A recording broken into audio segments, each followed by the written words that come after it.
It was a day that Emma and her husband Ben had been dreaming of for years, the day they finally purchased their first home. They had been saving for what felt like an eternity, and the charming old house on Maplewood Avenue seemed like the perfect place to start their family. Nestled in a quiet, tree-lined street, the house had stood for nearly a century, its weathered bricks and gabled roof giving it a certain historical charm. The realtor had mentioned its age, of course, but assured them it was well maintained, and the couple was too enamored with the idea of owning a house to be deterred by minor details. The day they moved in was bright and cheerful, with the sun casting a golden glow over the house. As they unloaded their belongings and began settling into their new home, everything felt like it was falling into place. The old hardwood floors creaked in a welcoming way, and the large windows let in just the right amount of light. It was everything they had hoped for, but as night fell, the house seemed to change. The welcoming creaks turned into unsettling groans, and the once charming atmosphere began to feel off. Emma, ever the practical one, dismissed her unease as first-night jitters. "It's just an old house," she told herself, trying to shake the growing sense of discomfort. Ben, too, seemed a little on edge, but they chalked it up to the stress of moving. As they prepared for bed, the house was unnervingly silent, save for the occasional rustle of leaves from the wind outside. Lying in bed, Emma stared up at the ceiling, trying to fall asleep. She was just drifting off when she heard it. A soft, almost imperceptible whisper, as though someone was standing right next to her ear. The whisper sent a shiver down Emma's spine. She turned to Ben, hoping he had heard it too, but he was sound asleep, snoring lightly. She tried to convince herself that it was just her imagination, the result of exhaustion after a long day. But as the night wore on, the whispers continued, growing louder and more distinct. It wasn't just a random noise, it sounded like words, though she couldn't quite make out what they were saying. In the morning, Emma told Ben about the whispers. He looked at her with a raised eyebrow and a skeptical smile. "Maybe you were dreaming?" he suggested, brushing it off. Emma wanted to believe that, but the unease from the night before lingered. The next few days passed uneventfully, though the house's strange quirks became more apparent. The doors would occasionally creak open by themselves, even when they were sure they had closed them. The lights flickered more often than seemed normal, and the air in certain rooms felt unusually cold, despite it being the middle of summer. Emma tried to stay positive, but the unsettling feeling grew with each passing day. Then came the footsteps. It was the middle of the night, and Emma was jolted awake by the sound of footsteps in the hallway. At first, she thought it was Ben, but when she reached out to his side of the bed, he was still there, fast asleep. The footsteps grew louder, as if someone, or something, was pacing just outside their bedroom door. Emma's heart raced as she sat up in bed, straining to listen. The footsteps stopped abruptly, replaced by a soft creaking sound, like someone slowly opening a door. Her throat tightened as she realized it wasn't a door inside their room. It was the door to the attic. The attic had been one of the features they hadn't paid much attention to when they bought the house. It was small, cramped, and filled with dusty old boxes from the previous owners. The realtor had mentioned that the previous family had lived in the house for decades, and Emma assumed they had simply left behind things they no longer needed. At the time, it had seemed harmless enough. Now, the thought of the attic door creaking open in the dead of night filled her with dread. Emma shook Ben awake, her voice barely a whisper. "Ben, did you hear that?" He groggily opened his eyes, clearly confused. "Hear what?" he mumbled, still half asleep. "The footsteps. The attic door," she insisted, her voice trembling. Ben sat up, listening, but the house was silent once again. He sighed, rubbing his eyes. It's probably just the wind or the house settling. This place is old. Old houses make noise." Emma wasn't convinced, but Ben's calm demeanor reassured her a little. They decided to check the attic in the morning, just to put her mind at ease. When the sun rose, they climbed the narrow staircase leading to the attic, the air growing colder with each step. Ben opened the creaky door, revealing the dusty, cluttered space beyond.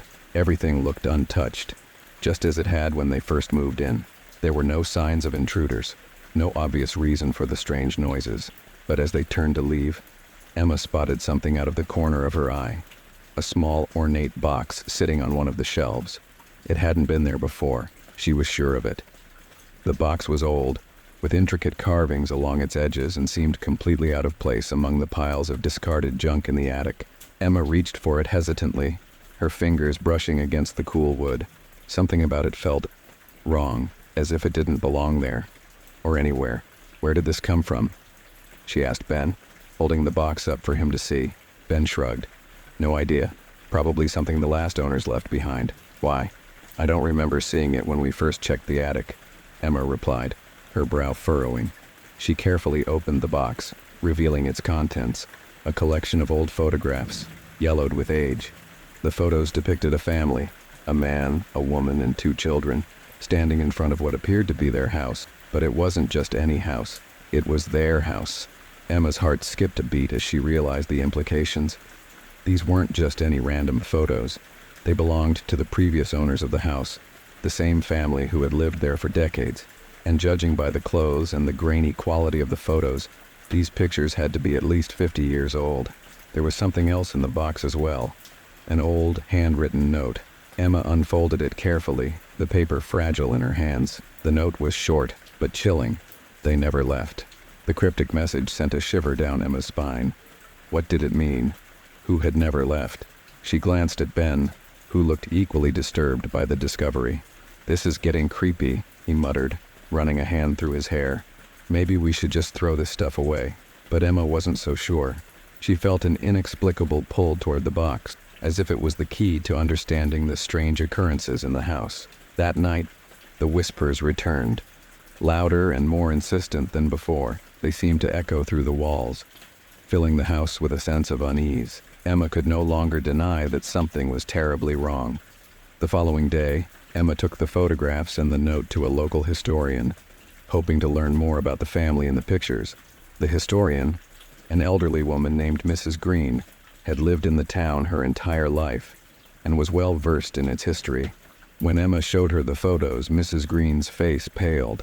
"I remember this family," she said quietly, her voice filled with a mix of sadness and fear. "They lived in that house for many years, but there was a tragedy. The father, he went mad. One night he killed his wife and children. Afterward he disappeared. They never found his body." Emma's stomach churned at the revelation. "And the house? People say it's cursed," Mrs. Green continued, her voice dropping to a whisper.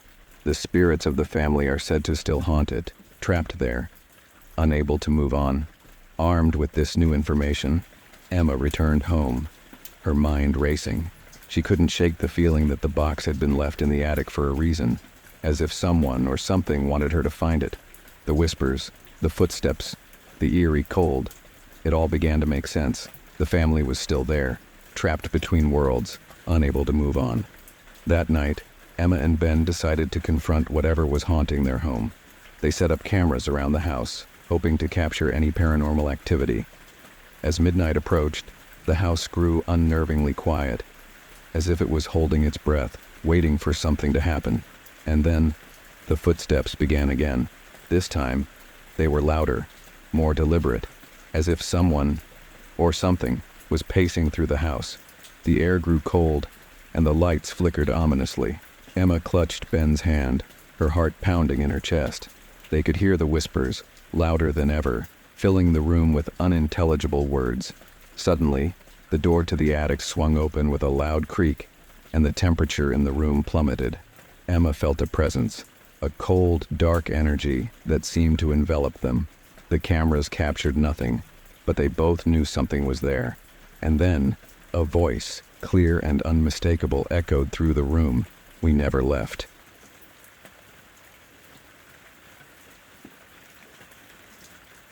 Sophie and Luke were ecstatic to finally move into their new home, a beautiful 2-story house on a quiet cul-de-sac in a small town. After years of city living, they had yearned for a peaceful place to start a family. The house, with its spacious backyard and large sunny windows, seemed perfect for their future plans. The previous owner, an elderly woman, had lived there for decades before moving to a retirement home, leaving behind a house full of memories but in need of some updates.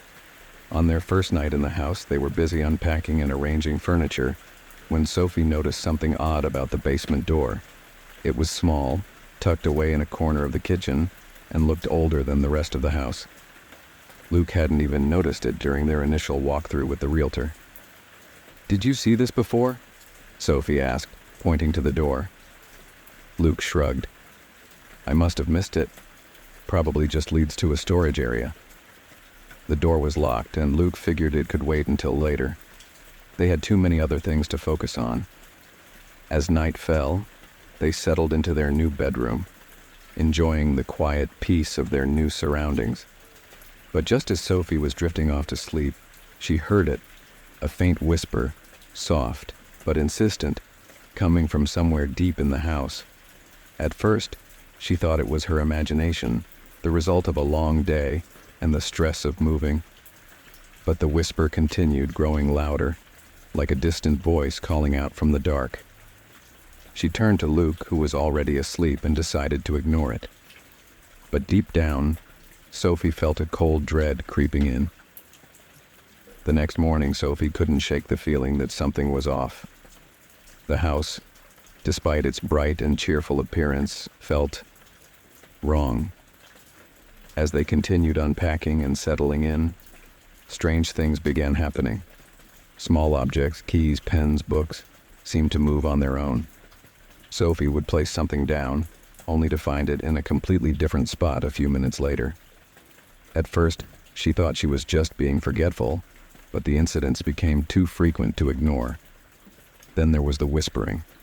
It had returned that night, louder and more distinct. Sophie couldn't make out the words, but it was clear that the sound was coming from the basement. She mentioned it to Luke, who brushed it off as the house settling or perhaps a draft coming through the old walls. "Maybe it's just the wind," he suggested. "Old houses make noise, you know."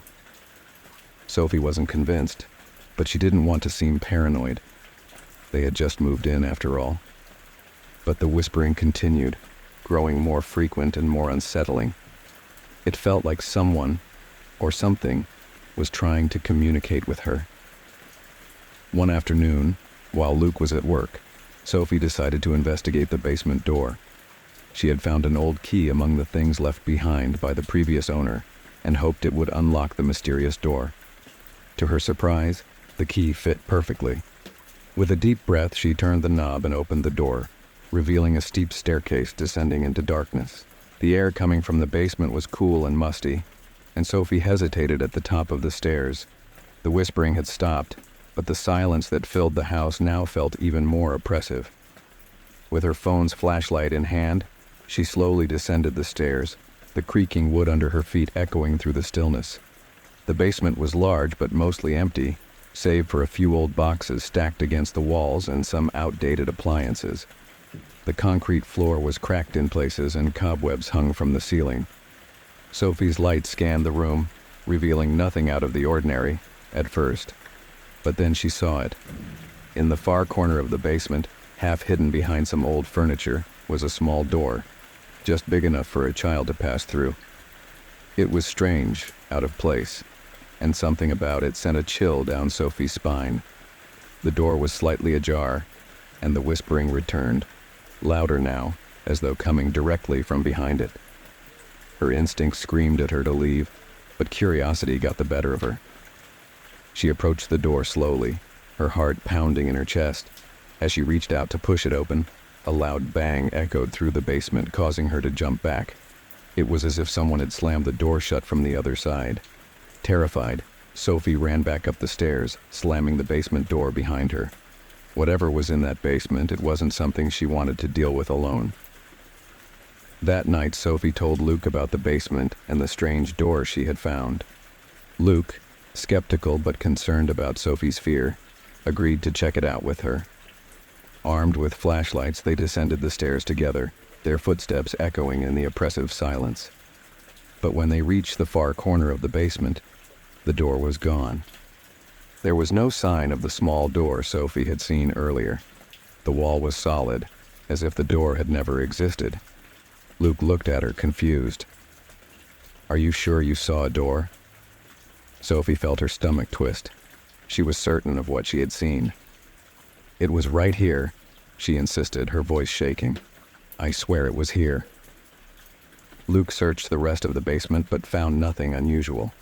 He tried to reassure Sophie, but the look in his eyes told her he was beginning to worry about her sanity.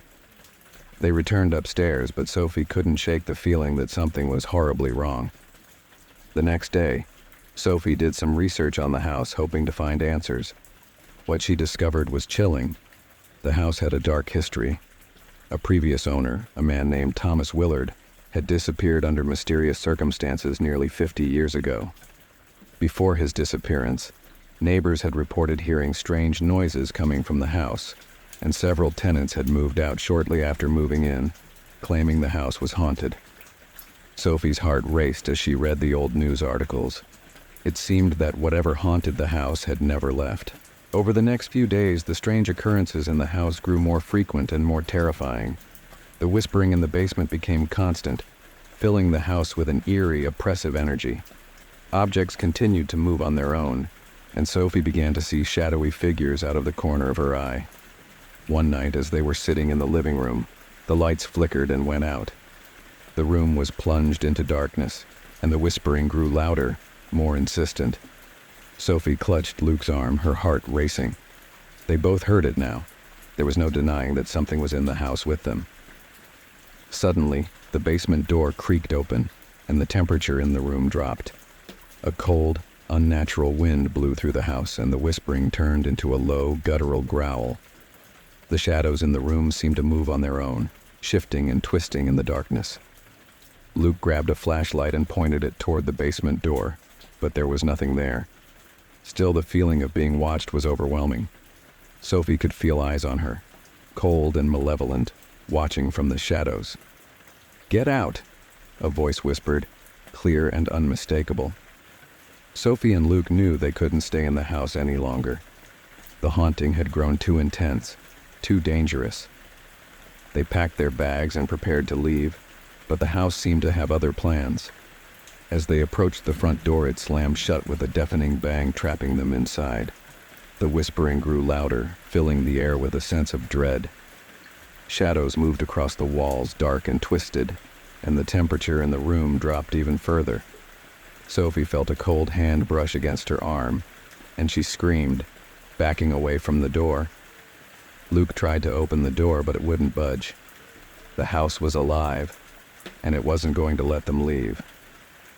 Suddenly, the basement door slammed open, and a figure emerged from the darkness, a tall, shadowy figure with hollow eyes and a twisted smile. It was Thomas Willard, or what was left of him. His presence filled the room with an overwhelming sense of fear and despair. "You shouldn't have come here," he growled, his voice low and menacing. Sophie and Luke backed away, terrified, but there was nowhere to run. The house had them trapped, and Thomas wasn't going to let them go without a fight. In a desperate attempt to escape, Luke grabbed a nearby chair and threw it through the window, shattering the glass. The moment the window broke, the oppressive energy in the room seemed to dissipate, and the figure of Thomas Willard faded into the shadows. Sophie and Luke didn't hesitate. They climbed through the broken window and ran as fast as they could, leaving the house and the horrors within behind.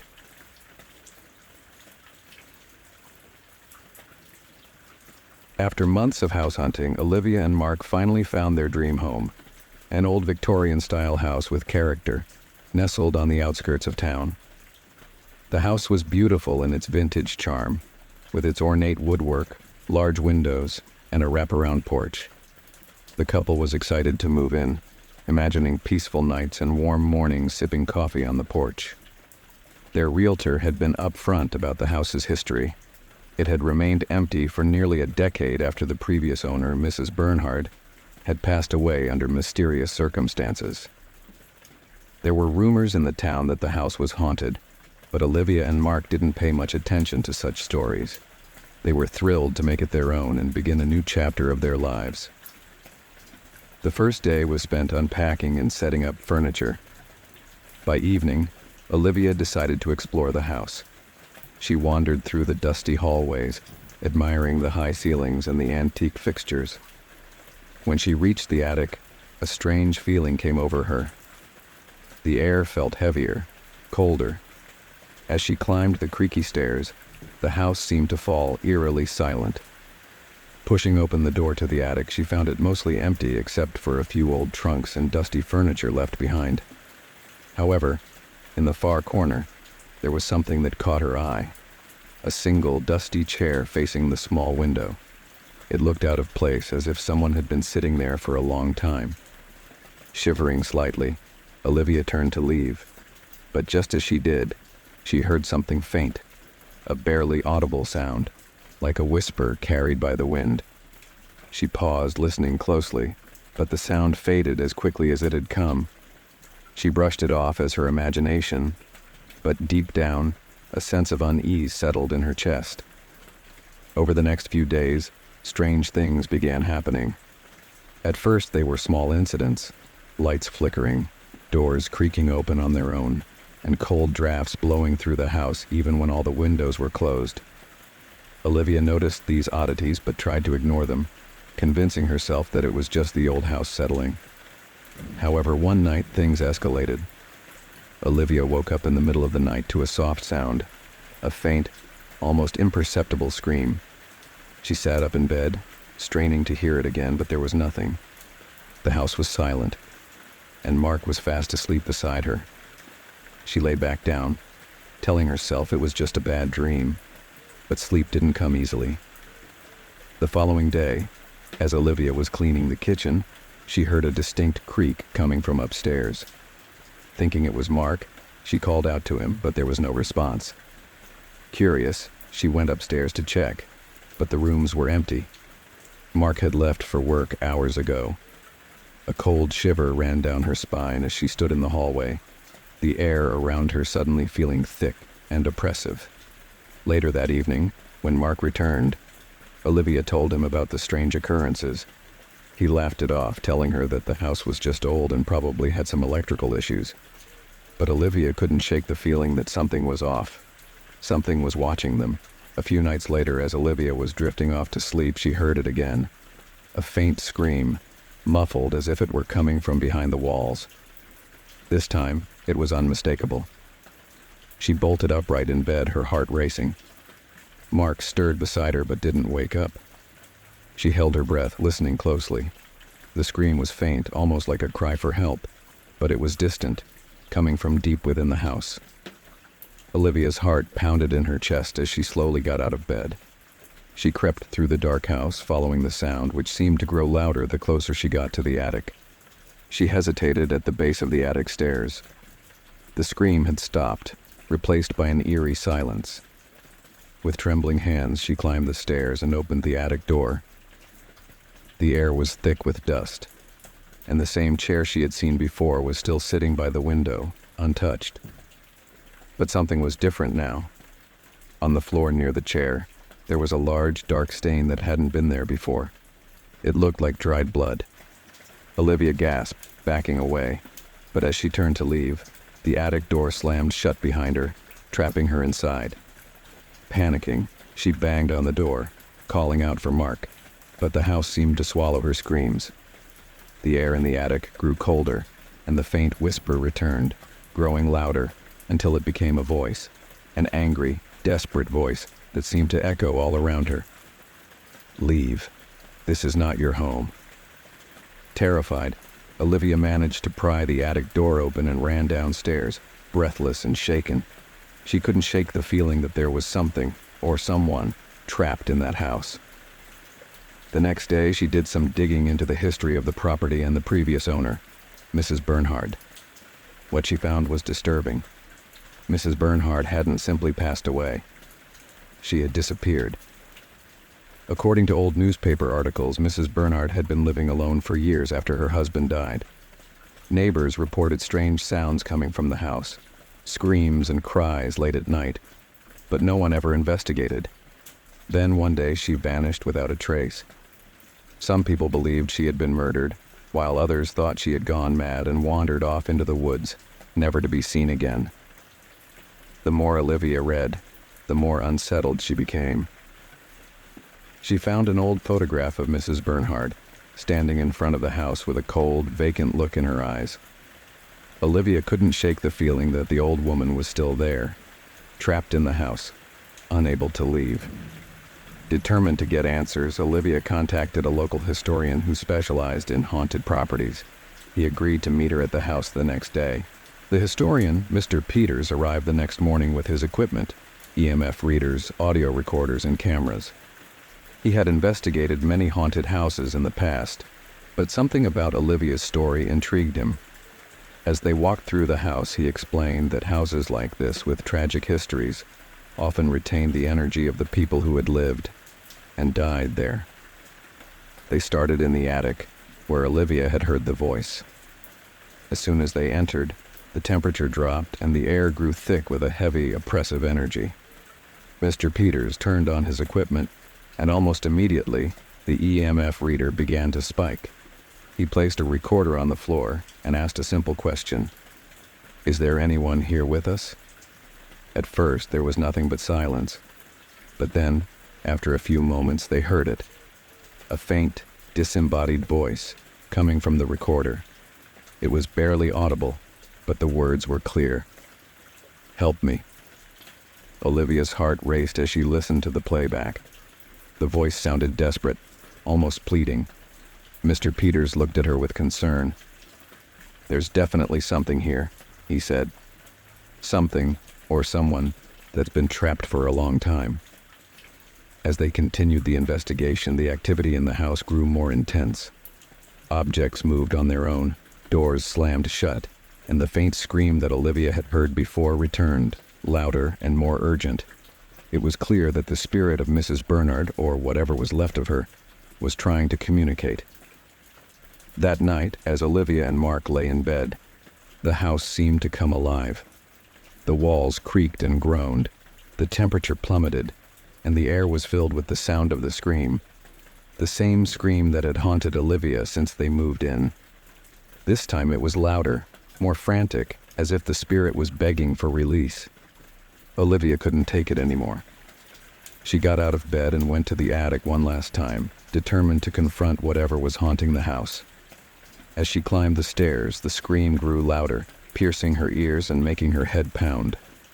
When she reached the attic, the chair by the window was gone, and in its place was the shadowy figure of Mrs. Bernhard, standing in the corner with a look of despair on her face. Her mouth was open in a silent scream, and her eyes were wide with terror.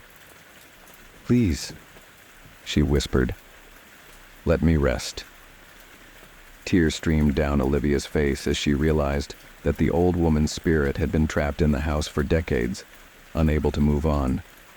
She knew what she had to do. With trembling hands, she took out the old photograph of Mrs. Bernhard she had found and placed it on the floor in front of the figure. "I release you," Olivia whispered, her voice breaking. For a moment, nothing happened. But then slowly the figure of Mrs. Bernhard began to fade, her expression softening as she disappeared into the shadows. The air in the attic grew warmer, and the oppressive energy that had filled the house lifted. The scream was gone. Mrs. Bernhard was finally at peace.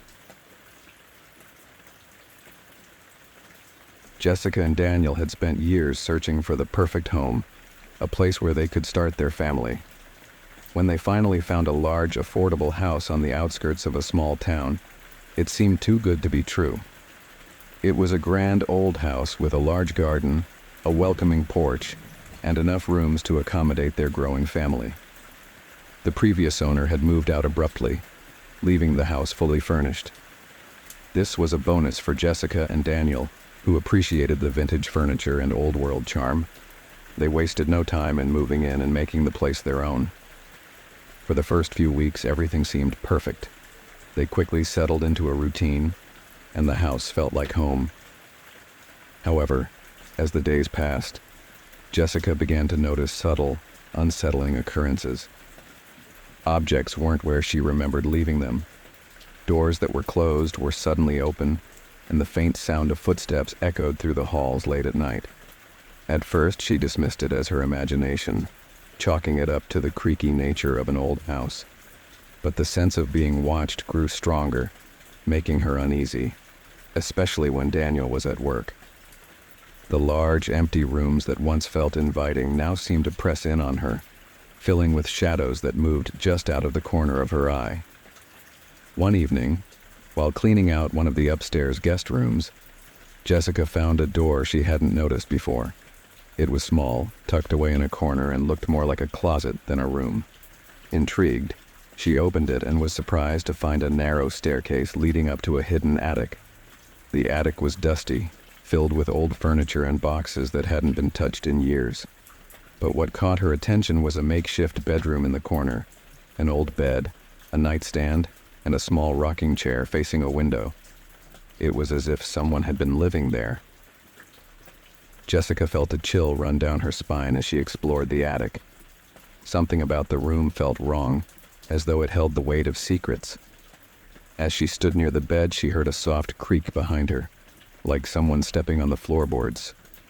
Whirling around, she saw nothing but the shadows. Unnerved, she quickly left the attic and shut the door behind her. That night, she couldn't shake the feeling that she wasn't alone in the house. As the days went by, the strange occurrences in the house intensified. Footsteps echoed through the halls late at night, and the sound of soft whispers could be heard coming from the walls. Daniel, who had initially dismissed Jessica's concerns, began to experience the oddities too. One night, as they sat in the living room watching TV, the lights flickered, and the sound of someone walking upstairs filled the house. Daniel grabbed a flashlight and went to investigate, but found no one. The footsteps stopped the moment he reached the top of the stairs, leaving him standing in the eerie silence of the second floor. The couple tried to ignore the strange happenings, but it became impossible when Jessica found furniture moved in the attic bedroom she had discovered. The bed, which had been neatly made, was now disheveled, as if someone had been sleeping in it. The rocking chair, which had been facing the window, was now turned toward the door, as though someone had been watching her. Jessica's heart raced as she stood frozen in the doorway, the hair on the back of her neck standing on end. She could feel a presence in the room, but there was no one there. Things escalated quickly after that. The footsteps in the hallways grew louder, the whispers more frequent. Jessica and Daniel began waking up in the middle of the night to find the bedroom door open, even though they had closed it before going to bed.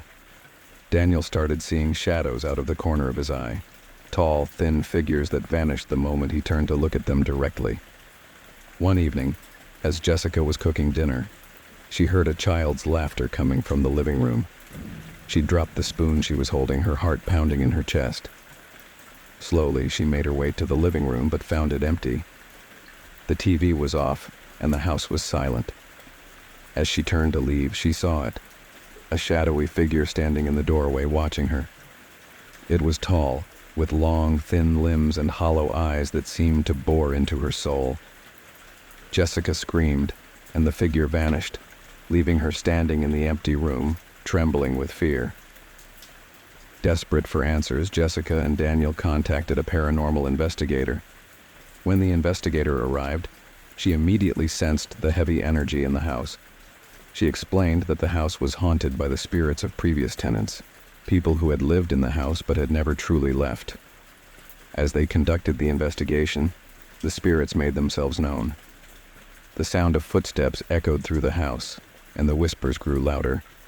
The investigator placed a recorder in the attic, asking the spirits to communicate. What they heard on the playback was chilling. A faint voice, barely audible, whispered, "We never left. We're still here." The investigator explained that the spirits were tied to the house, unable to move on. They had lived their lives here and continued to exist in the shadows, unseen but always present. Determined to rid their home of the spirits, Jessica and Daniel followed the investigator's advice and performed a cleansing ritual. They lit candles, burned sage, and recited prayers, hoping to release the spirits from their eternal prison. For a while, the house seemed to calm. The footsteps stopped, the whispers faded, and the shadows no longer lurked in the corners. Jessica and Daniel finally began to feel at peace in their home again. But it was short-lived. One night, as they lay in bed, the sound of the footsteps returned, louder and more insistent than ever. The whispers grew to a deafening roar, and the shadows took shape surrounding the bed. Jessica and Daniel were paralyzed with fear as the spirits made their presence known in full force. The lights flickered, the air grew cold, and the shadowy figures began to close in. Just as it seemed all hope was lost, the spirits suddenly stopped. The room fell silent, and the shadows dissipated. Jessica and Daniel never knew what caused the spirits to leave that night. Perhaps their persistence in reclaiming their home had finally paid off, or maybe the spirits had simply grown tired of tormenting them. Either way, the house was quiet from then on. But every so often, late at night, Jessica could still hear the faint sound of footsteps echoing through the halls. When Emily's great-aunt Ethel passed away, she inherited a large Victorian house in a small, sleepy town. The house, though old, was beautiful, with its grand staircase, intricate woodwork, and sprawling gardens. Emily, a recent college graduate, saw it as an opportunity to start fresh and live on her own. The house had been vacant for years, and as Emily moved in, she couldn't shake the feeling of being watched. The air was thick with dust, and the silence was almost oppressive. But she brushed it off, attributing it to the house's long period of disuse. As she began unpacking and setting up, she found old photographs and letters tucked away in drawers and hidden compartments. They belonged to Ethel, revealing a woman who had lived a solitary but seemingly content life. Emily couldn't help but feel a connection to her great-aunt, sensing the weight of history in every corner of the house. One evening, while exploring the attic, Emily discovered a large trunk filled with old clothes and personal items. Among them was a journal with faded pages. Curiosity piqued, Emily began to read it, uncovering Ethel's daily musings and, more disturbingly, her increasing fear of something unknown lurking in the house. Emily's initial excitement about her new home began to wane as strange occurrences began to unfold. Doors that she was certain she had locked were found open. Lights flickered on and off without reason. The sound of footsteps echoing through the empty halls became a nightly occurrence. The most unsettling event occurred when Emily heard a soft, melodic humming coming from the empty rooms. It was a tune she had never heard before, but it seemed to carry a mournful undertone.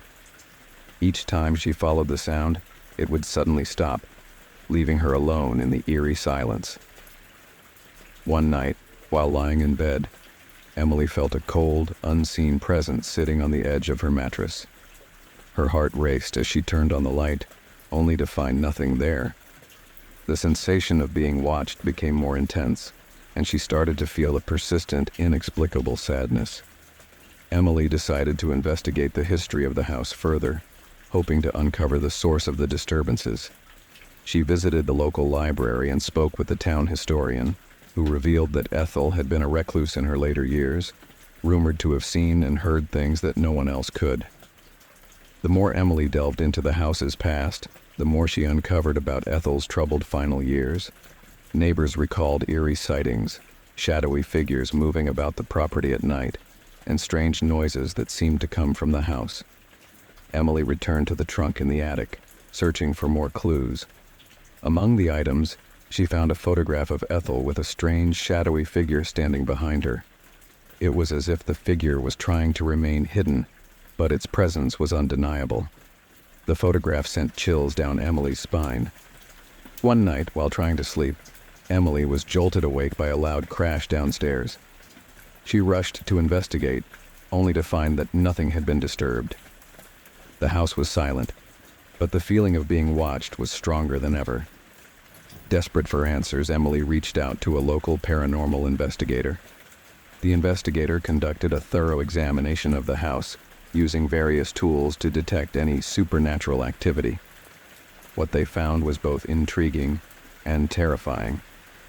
The paranormal investigator reported that the house was indeed haunted.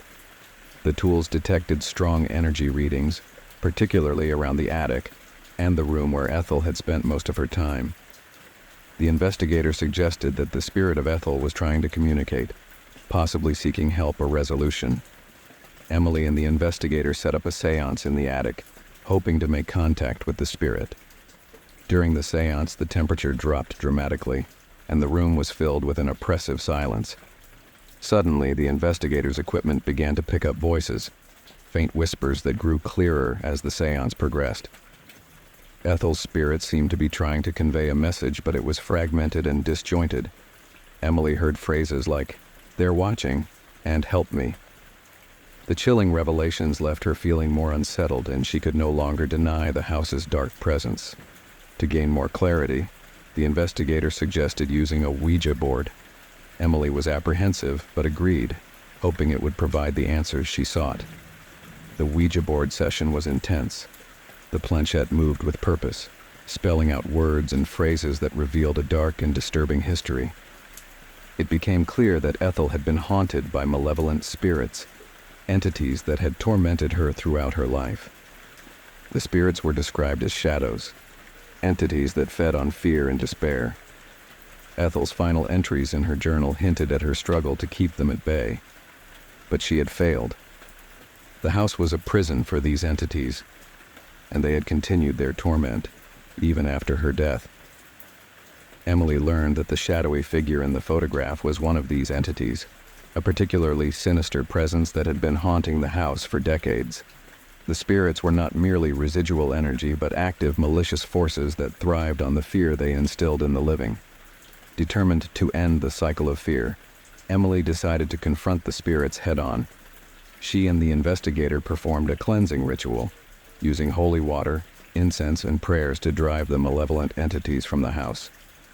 The ritual was grueling and required intense concentration and faith. As the cleansing ritual reached its climax, the house was filled with a cacophony of sounds, the roaring of wind, the clattering of objects, and the deafening whispers of the spirits. Emily felt a powerful force pushing against her, testing her resolve. The temperature in the house plummeted, and the shadows grew darker and more menacing. Emily saw the shadowy figure from the photograph manifesting in front of her, its eyes glowing with malevolent intent. She faced it with unwavering determination, reciting prayers and invoking protective symbols. The confrontation was intense, but Emily's resolve and the strength of the ritual began to push the spirits back. The oppressive presence lifted, and the house fell into an uneasy calm. Emily felt an overwhelming sense of relief, knowing that she had faced the darkness and survived. In the weeks that followed, the house remained quiet. The footsteps, whispers, and shadowy figures disappeared, leaving Emily with a sense of peace. She continued to live in the house, but with a renewed awareness of its history and a deep respect for the spirits that once haunted it. Emily's experiences left her with a profound understanding of the supernatural and a heightened sensitivity to the presence of unseen forces. The echoes of Ethel lingered in her memory, a reminder of the resilience and courage required to confront the darkness.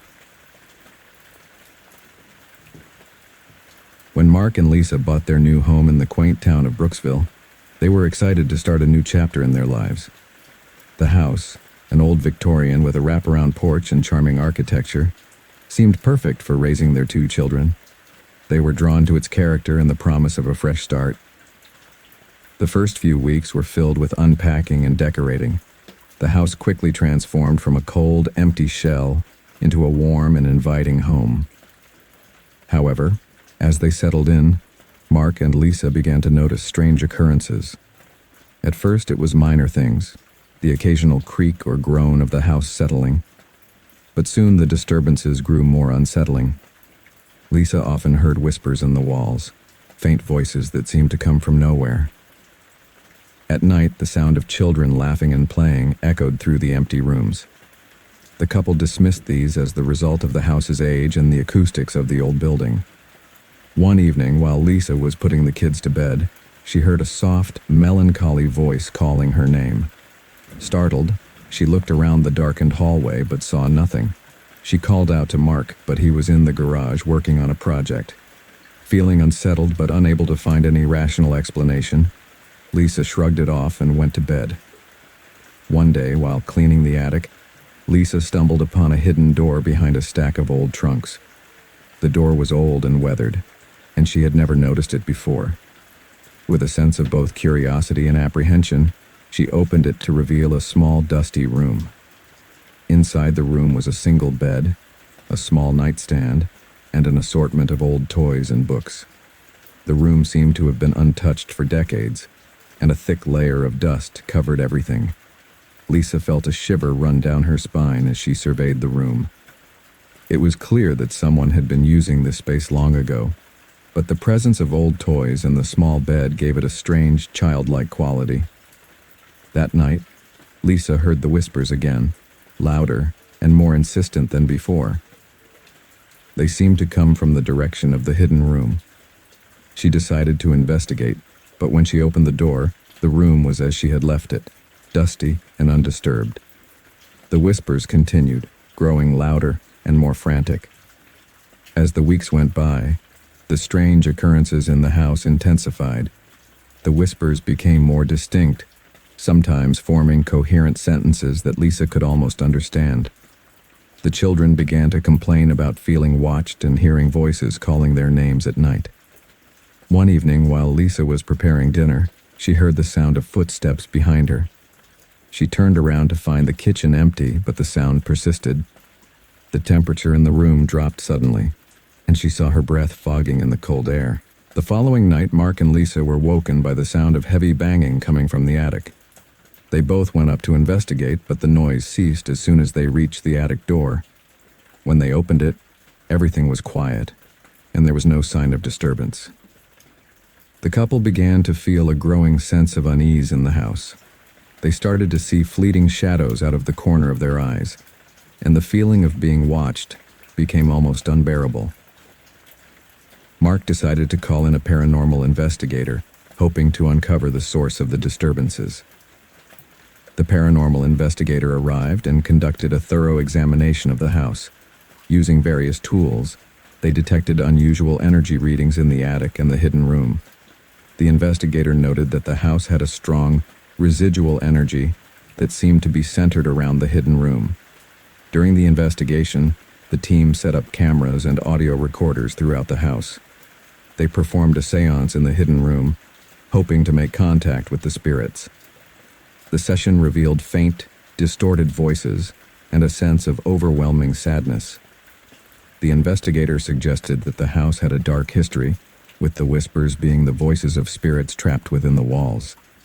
They explained that the spirits were likely children who had lived in the house long ago and had never moved on. The feeling of being watched and the eerie whispers were the result of their lingering presence.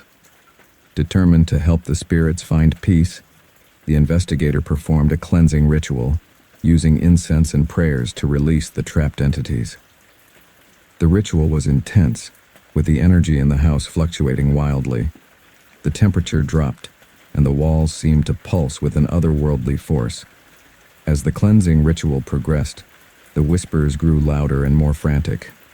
The spirits seemed to resist the attempt to release them, and the house became filled with a cacophony of noises.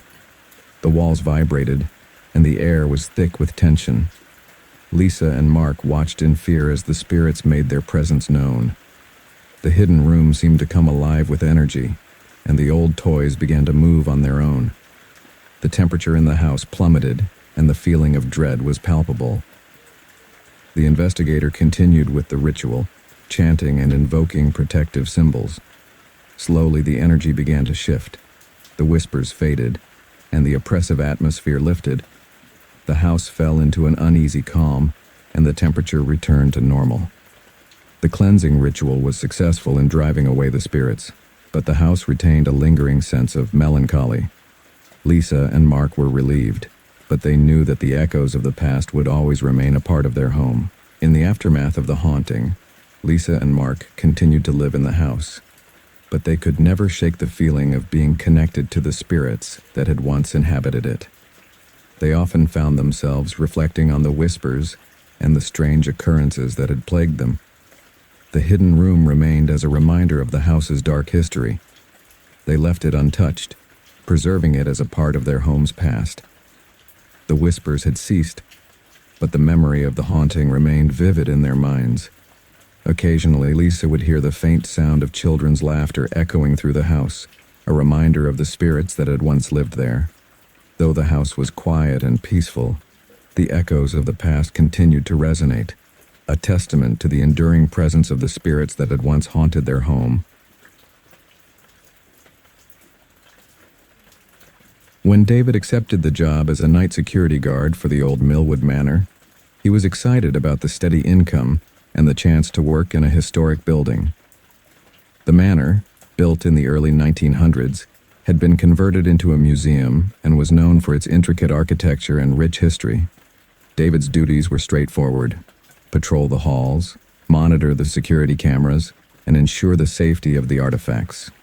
The job was mostly uneventful during the day, but the real work began when the sun set and the museum closed for the night. On his first night shift, David arrived at the manor and was given a brief tour by the museum director, who emphasized the importance of locking up and checking every room.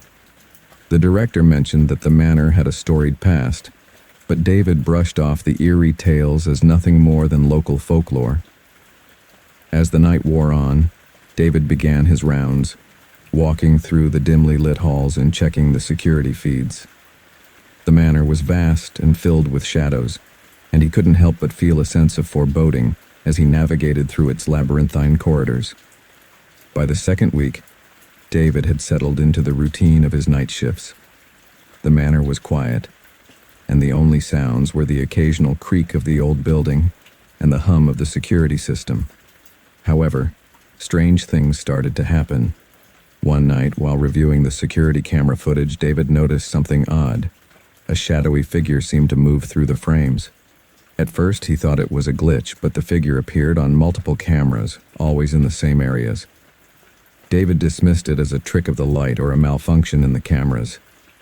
He decided to investigate further, but found nothing amiss. The museum was empty, and everything appeared to be in order. Despite this, the feeling of being watched persisted. As days turned into weeks, David began to experience more unsettling occurrences. Objects in the museum would shift slightly, and he'd often hear faint whispers echoing through the halls. He brushed off these incidents as his imagination playing tricks on him, but the unease continued to grow. One evening, while exploring the storage room, David stumbled upon an old diary tucked away in a dusty corner. The diary belonged to a former curator of the manor, and its pages were filled with entries about the building's history and its former occupants. The diary mentioned a peculiar figure known as the Keeper of Shadows, a mysterious presence that was said to guard the manor. According to the diary, the Keeper was a spectral figure who appeared during times of unrest or danger. The entries described strange occurrences and ghostly sightings, which matched David's own experiences. Intrigued, David read through the diary, learning about the Keeper's origins and the various supernatural events that had been reported over the years. The diary suggested that the Keeper was not malevolent, but was bound to protect the manor and its secrets. David's curiosity was piqued, and he decided to delve deeper into the manor's history. He contacted local historians and researchers, hoping to uncover more about the enigmatic Keeper and the events that had unfolded in the manor over the years. One night, while patrolling the museum's grand hall, David encountered a ghostly apparition. The figure was tall and shadowy, with indistinct features that seemed to shift and waver in the dim light. It was the same figure David had seen on the security footage. The apparition seemed to be moving deliberately, as if searching for something.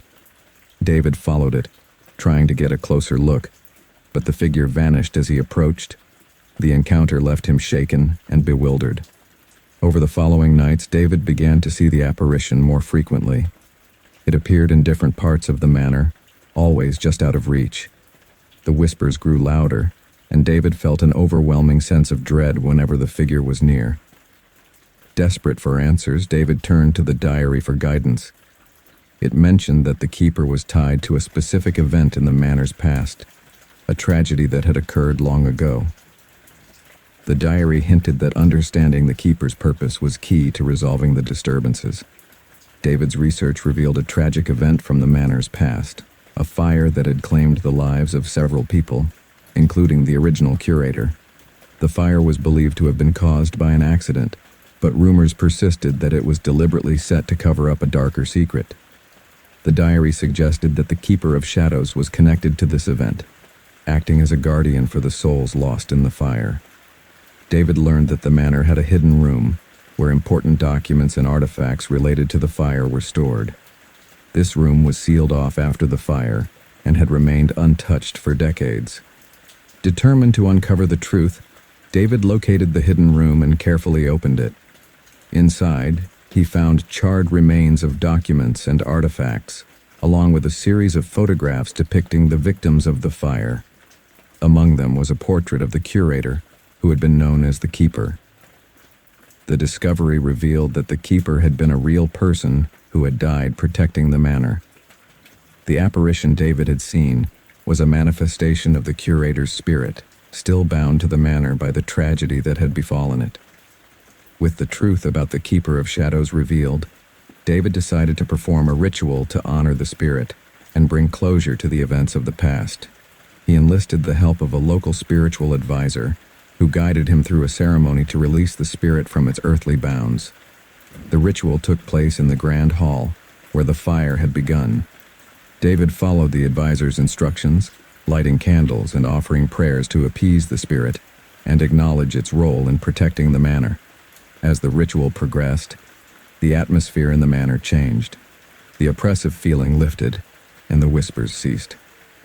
The apparition of the Keeper appeared one final time, seeming to acknowledge David's efforts before fading away. The manor fell into a peaceful silence, and the disturbances ceased. David continued his work as a security guard, but the sense of unease that had plagued him was gone. He felt a profound respect for the history of the manor and the spirit that had once guarded it. David's experiences at Millwood Manor left him with a deep appreciation for the supernatural and the importance of understanding the past. The manor remained a place of history and mystery, but the shadows that once haunted it had finally found peace.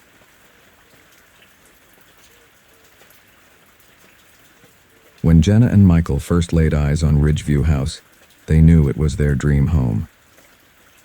Nestled on the outskirts of a small town, the house had been abandoned for decades, its faded exterior and overgrown garden standing as a testament to time. Despite its dilapidated state, the couple saw potential, a fixer-upper with endless charm and character. Jenna was especially drawn to the house's history. Built in the late 1800s, Ridgeview was once a grand estate belonging to a wealthy family. As soon as they purchased the property, Jenna immersed herself in learning everything she could about its former occupants. She was determined to restore it to its former glory. The first few weeks after moving in were uneventful. The couple focused on renovations, and the creaks and groans of the old house were nothing unusual for a building its age. But soon, things began to change. At first it was small, misplaced objects, doors left open that they were sure had been closed. Then there were the sounds, soft footsteps on the stairs at night, distant voices whispering through the halls, and a chill that clung to the air in certain rooms. Michael chalked it up to the house settling, but Jenna was less convinced. She couldn't shake the feeling that something, or someone, was watching them. One afternoon, while working in the garden, Jenna looked up at the house and froze. There, in the second-floor window, was the distinct silhouette of a woman. She blinked and rubbed her eyes, but the figure remained, staring down at her. Panicked, Jenna ran into the house, calling for Michael. Together they rushed upstairs, but the room was empty. The window, however, was wide open, despite neither of them having touched it. Jenna couldn't shake the image of the figure from her mind. She began to have vivid nightmares. Dreams of the house in its prime, filled with laughter and life, only to end in screams and fire. Each morning she woke in a cold sweat, her heart racing. Determined to get to the bottom of the strange occurrences, Jenna dove deeper into the history of Ridgeview House. What she discovered chilled her to the bone. The house had a dark past. The original owners, the Ridge family, had perished in a fire under mysterious circumstances. The rumors were that the fire was set intentionally, but no one had ever been charged. It was said that the spirit of Elizabeth Ridge, the matriarch of the family, still haunted the house, searching for the truth behind her death. While exploring the attic, Jenna and Michael stumbled upon a locked door they hadn't noticed before.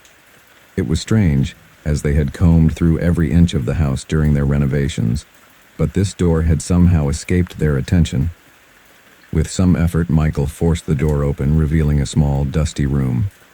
Inside, they found old furniture covered in sheets, a few family portraits, and a large trunk. Jenna immediately felt a heavy presence in the room, like the air had grown thicker. They opened the trunk and found a collection of old letters, diaries, and family heirlooms.